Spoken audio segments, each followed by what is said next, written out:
नमस्कार मंडळी, आज मी बनवते आहे अगदी झटपट होणारे पोटॅटो बाईट्स. त्यासाठी लागणारं सर्व साहित्य मी इथे रेडी करून घेतलं आहे. उकडलेले बटाटे घेतले आहेत 2.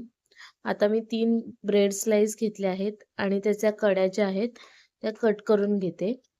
आणि उकडलेल्या बटाट्यांमध्ये ब्रेडचे स्लाइस जे आहेत ते बारीक करून ॲड करते.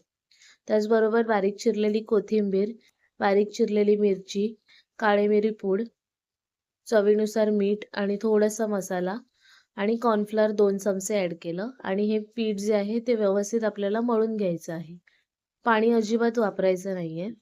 पीठ व्यवस्थित मळून झालं की थोडंसं तेल लावून आपल्याला हे लांबट अशा आकारामध्ये मळून घ्यायचं आहे. अशा पद्धतीने आपल्याला लांबट आकार द्यायचा आहे पिठाच्या गोळ्याला आणि छोटे-छोटे आपल्याला त्याचे तुकडे करून घ्यायचे आहेत. बघू शकता तुम्ही अशा पद्धतीने. आणि मी एक काटे चमचा घेतला, त्याला थोडंसं तेल लावलं आणि हे जे गोळे होते पिठाचे ते थोडेसे प्रेस करायचे आहेत, म्हणजे त्यांनी डिझाइन येते. त्यामुळे आपले पोटॅटो बाईट्स जे आहेत ते दिसायला सुद्धा छान दिसतात. अशा पद्धतीने सर्व पोटॅटो बाईट्स मी रेडी करून घेतले.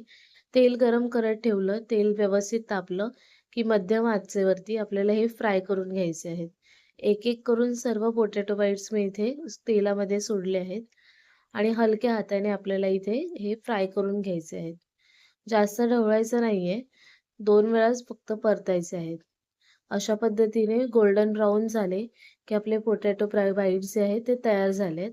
ते मी आता काढून घेते एका डिशमध्ये आणि टोमॅटो केचपसोबत सर्व्ह करते. अगदी झटपट होणारा नाश्ता आहे पोटॅटो बाईट्स. तुम्ही सुद्धा नक्की ट्राय करून बघा.